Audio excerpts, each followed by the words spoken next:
Alright, y'all.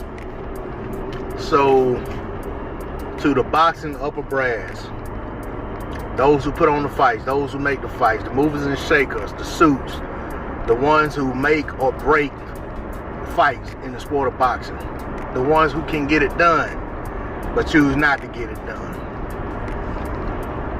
I got a message for you.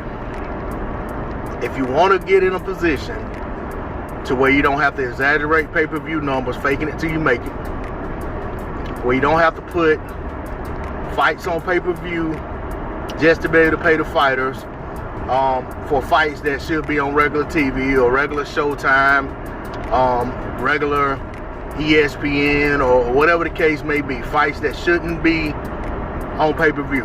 And I'm primarily speaking to PBC. I'm not gonna put any I'm not gonna water it down. I'm not gonna put no cut on it. I'm primarily talking to PBC because they're leading the way in pay-per-view events. Okay, Showtime, talking to you. If y'all don't want to have to be in this situation, you want to be in the opposite position, pay attention to your consumer. The fans spoke loud and clear about what fights they want. The fans are speaking loud and clear about what fights they're not going to pay for, as indicated by the numbers that you're getting. Okay? Keep doing what you're doing, you're going to keep getting the results you're getting. Put the fights on that you clearly know the fans want to see. Do what you have to do to make those fights, and see if you can turn this thing around. But what I can say without having a crystal ball, without having the gift of foresight or whatever, is that if you keep doing what you're doing, you're going to continue to get the results you're getting. And not only that, they're going to continue to trend in the direction they're trending. This Ryan Garcia versus Tank Davis fight, if it can happen, that's cute. That's a step in the right direction, because there are a lot of boxing fans who want to see that fight. Although I know that the reason you guys have so much interest in that fight isn't because of boxing fans. It's because you think these social media fans are going to flock to boxing and watch this fight. So that's why there's so much interest in making that fight on both sides, not just PBC. I'm talking about all parties involved here. Okay? But what you don't want to do is consistently put on fights that are pay-per-view worthy when you're asking fans to pay extra on top of paying for these subscriptions every month to watch the sport of boxing. Boxing is the most expensive sport to follow in the United States, maybe in the world. And I'm not talking about to go out to events. I'm talking about just to enjoy it from the comfort of your home. If you want to consistently follow boxing, don't break the rules. Buy the pay-per-views that are put out.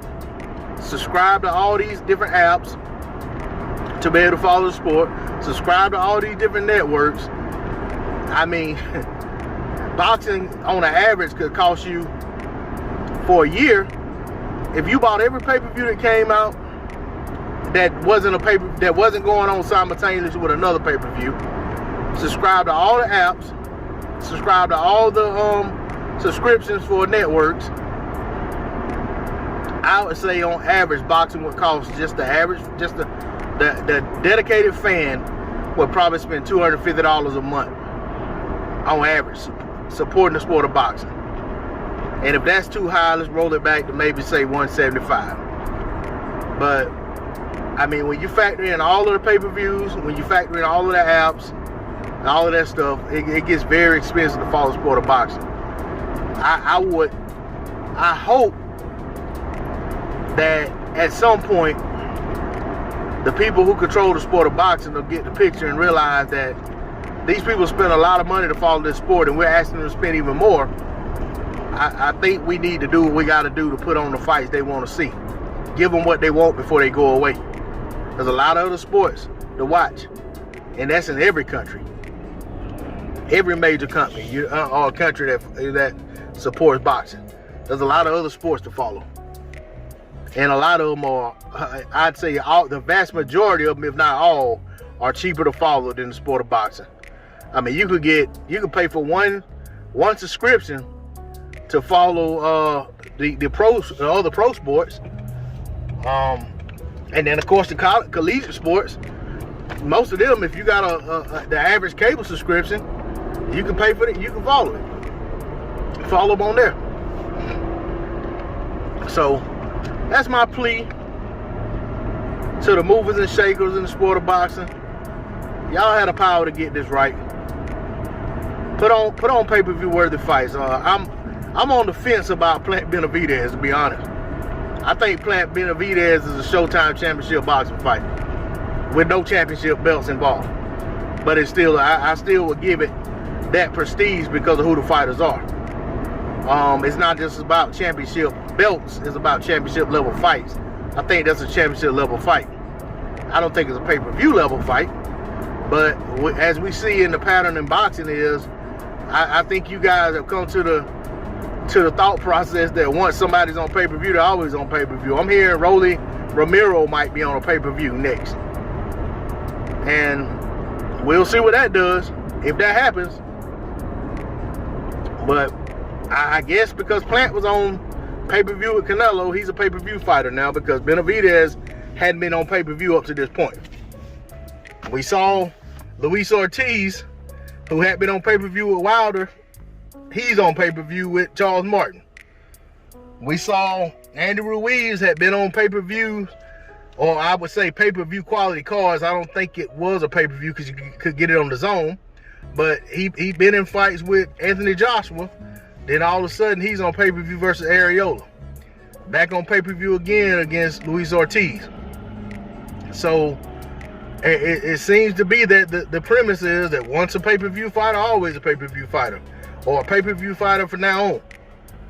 And I don't know. I love the sport of boxing, but I'm not gonna just blindly support these pay-per-views just because they're put on.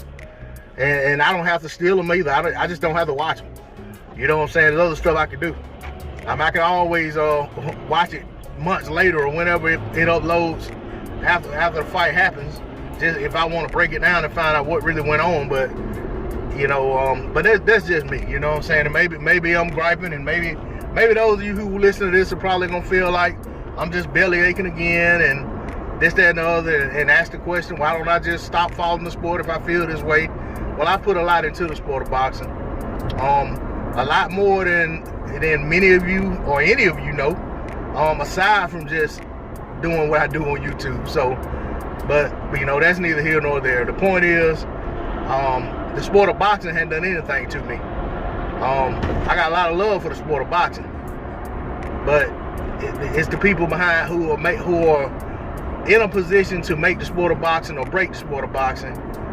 I think they're doing boxing a disservice. I'm gonna leave it at that. That's all I got on D-Lo 404 Boxing. Like, share, comment, subscribe. I'm out. Peace.